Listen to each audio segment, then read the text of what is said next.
அங்க இன்னும் அநேக ஆண்டவருக்கு பிரியமில்லாத ஒரு காரியங்களை செய்தவனுமாய் இருந்தான்.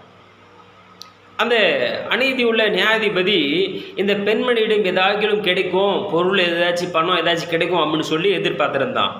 ஆனா, இந்த விதவை பெண்மணியானவள் பாரம்பரிய ஏழையாக இருந்த போதில, பாருங்க அவளால எதுவும் கொடுக்க முடியல. அந்த அநீதியுள்ள நியாயாதிபதியும் என்ன பண்ணுவான், தொடர்ந்து நச்சரித்து தவிர அவருக்கு வேறு வழி எதுவும் இல்ல. அதை அறியாதவளுமா இருந்தாள். பாருங்க தொடர்ந்து அந்த அநீதியுள்ள நியாயாதிபதியும் போய் போய் முறையிட்டு கடைசியில தனக்கு நீதியை என்ன பண்ணாங்க அது பெற்றுக்கொண்டதை நாம் பார்க்கிறோம்.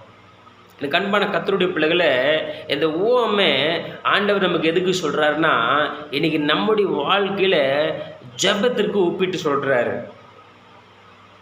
எனக்கு பாருங்க எப்பேற்பட்ட உபத்திரவங்களோ